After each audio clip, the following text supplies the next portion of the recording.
Good afternoon, everyone, and good afternoon, Miss Jaya. It's a pleasure for us to be speaking with you. And first of all, a very happy Pride Month to you and to the viewers watching out. Very good afternoon, Sugandh. Thank you for this opportunity to have me on this session. And I wish you and everyone else too a very happy Pride Month. Thank you so much, ma'am. Thank you so much. So, for all the viewers today, what exactly we're going to discuss in today's interaction? It's a Pride special interaction that we're doing. And the topic of our interaction today is how organizations should train, employees to be an ally for LGBTQ plus colleagues.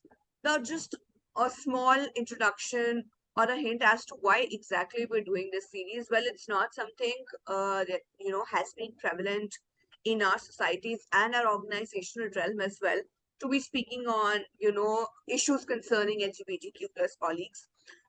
There have been awareness issues, there have been concerns that organizations have been working towards in order to hire people basis their talent, basis their skill, and not basis their sexual preferences. So this is just one of our motive, or PW people's motive, to actually create awareness in a way that and applaud organizations who are taking dire steps and strategizing their talent pool in such a way that actually they're being called as diverse. Of course, Tata Steel needs no introduction. One of the first organizations in our country to have been working towards the LGBTQ plus community, and it's not something that has been one of those organizations that we say that has started working recently. It's been decades that Tata Steel has been working, and there have been companies taking inspiration from Tata Steel and the strategies that they've been following. So, Ms. Jaya, thank you so much for joining with us and enlightening us on this issue, on this very concerning issue that we'll be discussing today. Sure. Thank you very much, Sugandh, for this opportunity. Ms. Jaya, my first question to you, what exactly are the key components of LGBTQ plus allyship training programs in organizations, according to you? So a very, I would say, a very pertinent question. As you rightly mentioned at the beginning, that a lot of organizations are today talking of building a diverse workforce. And while organizations have a role to play in terms of policies and practices, allyship is extremely important. This is very important in order to create an environment where people feel included, where they can come and contribute in an environment where there are no constraints, no barriers, and therefore this is only possible if everybody in the organization plays their individual bit. So if I talk to you about the components of this allyship training and the way we do it in Tata Steel, you know that we are on a journey. We've been working on the diversity front for quite some time, but since 2015, this has been more of a very focused attempt to grow the diverse groups in the chosen areas. And these chosen areas are basically women, it's LGBTQ, members from the affirmative action group, which is essentially the scheduled tribe, and persons with disability. Now, it is very important that when you are talking about the allyship training, it's very important that people understand the basics of DNI. In an organization, every organization can have their own context. So therefore, it's important to understand the organization's context with respect to DNI. And if I talk specifically about ourselves, when we do this training, we let people know, or rather reinforce, reiterate the focus areas. What are these pillars that we are working on? How are we adopting a very structured approach to reach our overall goal of diversity, and also sensitize them on the journey that we have taken so far. This is very important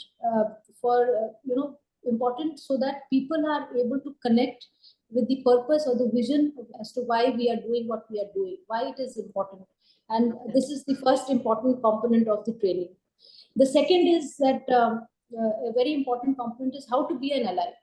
I have seen that a lot of times people have a lot of misconception of who should be an ally, and because there is a varying degree of awareness of the LGBTQ spectrum. Some who do not belong to the spectrum are actually even afraid to raise their hand to say that they should be an ally or they can be an ally, because they do not know who can and should not be an ally. So the first part is to tell them what are the key tenets of allyship, uh, what are some do's and don'ts. We actually have a very detailed laundry list of items, that actions that people need to take. There are things like, how do you address or use the right or correct non-inclusive language? What are the right pronouns to use? Typically, most of us have grown up only understanding Right. the binary. There are what policies, practices, how do you onboard buddies on your employee resource groups? How do you listen, learn, ask questions, and then understand their experiences and then help them as the requirement may be. And also, do not keep quiet when you hear something incorrect. And the third part of this allyship training program is how to communicate better, how to be a role model, and how each ally in turn helps to bring in more or onboard more allies in this program. So these are basically the three components that we look at when we do this allyship training. Fair enough. That's pretty holistic and well differentiated on how each step needs to be used. Well, in your view, how can organizations now, with the help of such training programs, how can they create a safe and inclusive environment for LGBTQ plus employees through such allyship trainings and programs? Yeah. So the first is to create a minimum floor level, and by that I mean that aligned with the organization's culture, what is the minimum do's and don'ts, which is very clearly spelled out with respect to the policies that you have or the benefits that you have. So in Tata Steel, we have a gender neutral POSH policy, and this was there even before we started to onboard transgender colleagues or the members from the LGBTQ community.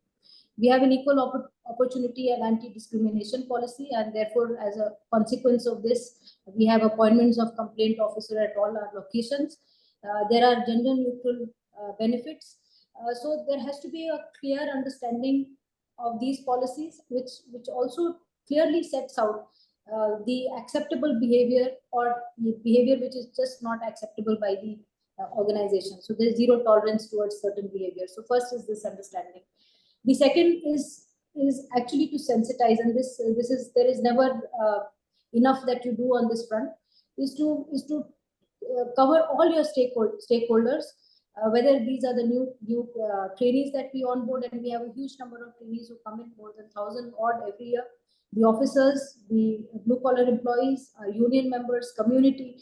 Talk to them about the organizational value and culture, and we have several programs which are curated for various groups of people. Talk to them of what is the Tata value, what is the culture that we are proud about, why this DI is important to us. So this is the second element, which is very important to create this environment. The third is helping the allies themselves in understanding their role better, and so that they can act as the change agents in the departments or the shop floor that they work in. And the fourth is the positive reinforcement of the desired allyship behavior that people demonstrate. And also talking about some good stories. So this is how you actually can help create a safe and inclusive environment. Within your organizational realm, ma'am, if I may ask, how has been the response of such training programs? Because categorically, the way you've listed is, also one of those ways that you've imbibed those values within your own organization. So if you were to give an example of Tata Steel, how well has, these strategies been worked out? So if I have to say, it's not that everything is very easily done. Of course. Yes, there is a lot of acceptance. When we went on to this journey, we found that talking to people, explaining why you're doing what you're doing, obviously resulted in a lot of buy-in. But if I talk specifically of allyship, like I told you, there is a lot of misconception. There are myths. There is understanding on the subject. These can at times act as constraints. This also sometimes inhibit people from coming forward and saying that they would like to be an ally. It's taken us some time to continuously sensitize them directly ourselves, or taking the help of experts from outside, talking to people, explaining to them why it is important and necessary, and then converting the resistance or the lack of interest into getting it people to share the common perspectives and becoming an ally. So it's a journey. There are several who have raised their hands, they come forward and they help, but this is a journey which we continuously need to undertake to convert people or to make them more aware of the subject, and how every small bit that one does really goes a long way in this journey. No, indeed, it's a long way for the journey. And if Tata Steel is saying that, we must actually adhere, we must actually need to adhere the timeline, because it's not from some few years that you people have been working towards this segment. It's a decade old journey, more than a decade old journey. So if still we're taking time, at least I feel that we are at a stage wherein we're openly discussing about this situation or these topics, while few years back or few decades back it was not the case. While let alone strategies on inclusivity, people were not even considering them as part of the workplace realm. So I still Absolutely. feel we've come a long way. Just a point over there that as far as the subject is concerned, we've seen that there has been a wholehearted acceptance. We've faced no issue in onboarding members from the community so far. We have in fact, when we first started our trans hiring, within a 7-month period, we had onboarded more than 100 across all locations. That hiring spree continues. We will hire more than 100 this year too. So there has been a full acceptance. What I talked to you about a little while ago was purely on identifying yourself individually as an ally and saying that, look, I want to be an ally, and at my small sphere of influence, I want to be able to take care of or be an ally for my colleagues there. So that is a journey which is at a micro level, which and obviously there will be differences in different locations. We would like the change to happen at that level itself. At an org level, we are very accepting. The whole company is very accepting of the entire initiative that we have embarked on. All right, ma'am, fair enough, and we wish you all the best for continuing the same. Well, moving on to the next question. As you rightly said that the journey and the strategies that you've been listing down, it wasn't an easy journey. So can you recall some of those challenging moments for the organization where they faced while implementing LGBTQ plus allyship trainings, and how did you overcome them? So can you relate to any anecdote that you can share with us? Uh, See, the last year Pride Month, um, we did a campaign on allyship, and there were a lot of Okay. discussions. And this was discussion at the peer level, at the junior level, at the shop floor level, where we talked to people, we explained what allyship is, and then we explained to them, how each one could play a role. And during the course of that conversation, we realized that one or two would come up, and there are members from the blue collar space. We have a joint departmental, we have JDCs. These are committees where union management work together on issues and subjects. And DEI is a subject which has gone up to the JDC level as well, where you have members from the white collar and blue collar space working together on key initiatives. So there, during conversations, we realized that some people, obviously there are many who would not understand the full spectrum of LGBTQ. Some had questions on who is an ally. If I raise my hand as an ally, am I also from LGBTQ community? So there are many misconceptions, as I mentioned earlier. And there was a lot of hesitation because not everyone is fully aware of a lot of nuances on this subject. And it's something that over the years and months, a lot of talking, sensitization that happens.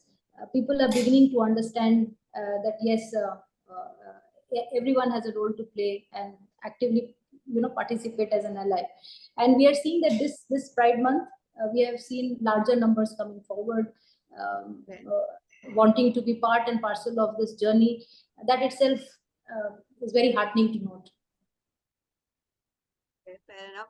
While do you also feel that such trainings and awareness programs on sensitization and on the need of using what kind of pronouns to be addressed with, has it also changed the situation wherein earlier your focus was as an employer, the focus was more towards inclusivity, while the focus is more towards now that they're inclusive, let's give them a space or a stage wherein if they want to come out, they can easily, there shouldn't be any hindrance, there shouldn't be any ifs and buts, there shouldn't be any sensitization issues wherein the colleagues would feel how would my co-colleagues react to it when they get to know that I belong from this community. Of course it's a personal choice, but do you think that the agendas have shifted over the years from just making them feel inclusive to a stage wherein you're giving them now this stage to come out and be fearless? So, a couple of things, like I mentioned, we have a ERG group called Wings. This is a space where any member from this community or allies can actively participate. They can come out, and any ally who's identified as an ally can also be on this space, and they can have their own agenda. And there is no questions asked. They can feel comfortable in coming out, and so on and so forth, and have their own conversations. In fact, my push has been that this ERG wings that we have is something that is for the members, by the members, and the agenda has to be crafted out by them, and they have to make sure that whatever works has to happen on that, right? So we have this platform where people are free to come out. The second is that even our SAP systems and all. So earlier it was all binary, it used to be Mr. Miss, but now we have a provision. Should I wish, if I have to put my personal details, I have an option to declare. I can, if I belong to the community and I wish to declare, I can do that. If I don't wish to do that, it's up to me. So all our systems have now become gender neutral, and there are provisions for people to either come out safely. If they feel comfortable, they can do that and declare themselves on the system. Otherwise, there is a closed group, which is the Wings platform, where any which way they can participate without any fear. Okay. All right. Ma'am, according to you, what are the resources, kind of literatures or videos and workshops that organizations should utilize to enhance LGBTQ plus allyship programs? Any recommendation of a literature that you can give, or any movie, or any kind of intrusion of skits and role plays that you can guide on? So actually, I can. There are a lot of movies, movie clips. A lot of it you will know. Offhand, I'll not be able to tell you just now. Movies and books, yes. What we also uniquely do is that every year we have a huge number of trainees who come in, and we get them to do nukkad nataks. So these are they go and perform at various places in the company, in the various departments, on a theme of DA and DEI. It could be allyship, it could be basic understanding of some nuances of LGBTQ spectrum. So they go and perform, and through their performances, we are able to also communicate to people on whatever we wanted to share with them. And obviously, we also bring in some experts like Pride Circle, In Harmony. They come and talk, and when people come and talk about their personal experiences, um, then the ability to relate is far higher. The ability to connect and understand perspective of others, I think, gets sharpened, and we utilize all of it.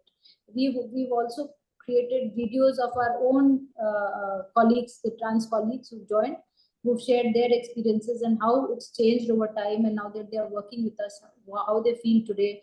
And these videos are also available in the open domain for people to see, and it's been quite motivational. A lot of people have seen it, and we've got so these are some ways that we do it. There are obviously lots of movies and books around. um, I'll be able to give you the names after this if you require. Fair enough, ma'am. Fair enough. And how can organizations also raise awareness and educate employees about the experiences and challenges faced by LGBTQ plus employees?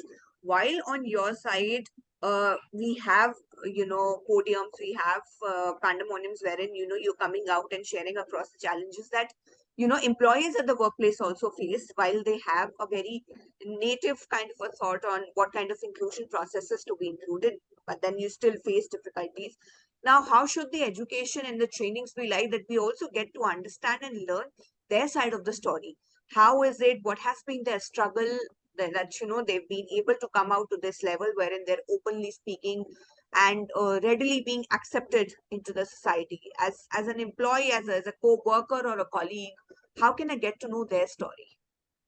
So, like I mentioned a little while ago, see,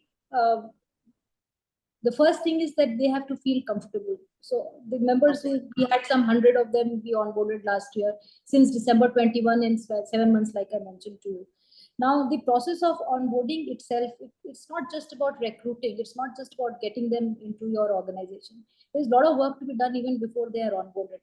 And when I say there's a lot of work to be done, if I just give you a brief example, when the first set was getting onboarded in West Bokaro in our mines location, uh, we had members from this community come and visit us there.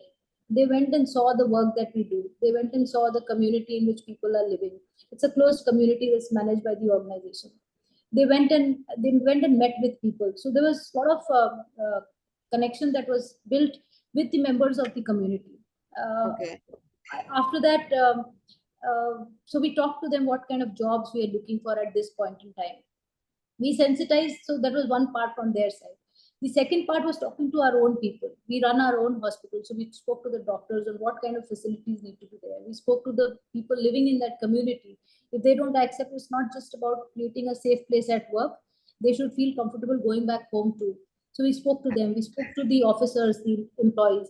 Now once you have done that, then the process of onboarding becomes easier, and their comfort level to come out becomes easier. So once we did that, there were a lot of them who did not mind speaking up, telling us about their past stories. Some could even connect back with their families.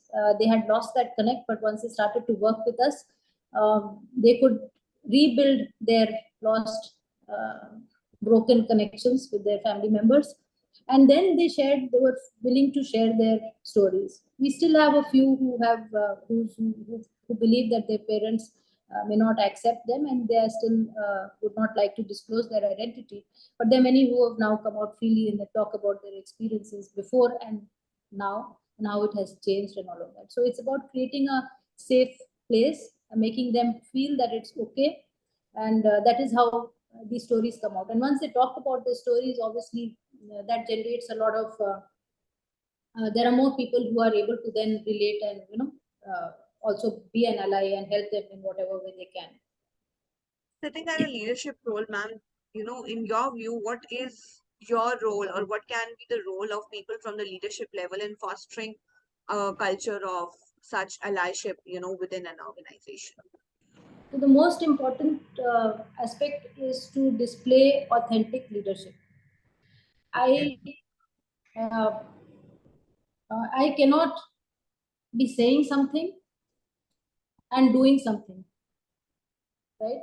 So authentic leadership that supports and values equitable workplace. That's very important from anyone. Any and leader can be anybody. Leader is not just the CDO, or leader is not the CEO and MD or the vice president. Leader is everybody. So you have to display authentic leadership. You have to you have to be role model. You have to walk the talk, and therefore, as people in leadership position who can actually create a change, they need to be able to promote equitable workplace. They need to be able to so allyship is all about, it's an action oriented word, it's a verb.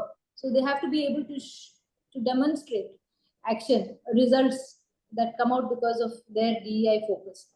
And like I mentioned, they have to be able to call out or encourage people who are making these positive contributions as an ally, who are stepping out of their regular role and also actively promoting allyship or helping create a psychological safety in that workplace.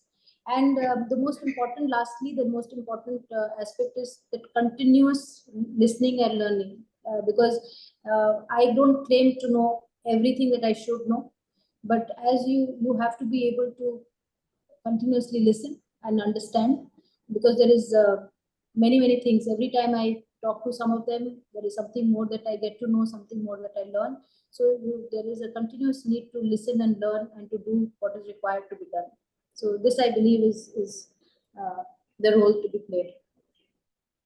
Fair enough, ma'am. Thank you so much. It was such a pleasure listening to you and the anecdotes that you've shared and the length of analysis that you've given for each of my question. It's not just coming from me, but it is coming from the people who actually want to understand and need to understand, and also for organizations who are working towards this step, but then are still looking at, a map as to how to go about it. So, as a spokesperson from Tata Steel, it was a pleasure for me to be speaking with you and to imparting that knowledge to people hearing out. They would still be having questions, and for all those who still have questions, you can tag Ms. Jaya on LinkedIn, on Twitter, and she'll be happy to respond to all your queries and wherever you feel that you're feeling stuck. Thank you so much, ma'am. It was a pleasure speaking with you. Thank you so much, Sugar. Thank you very much for this opportunity. Thank you so much.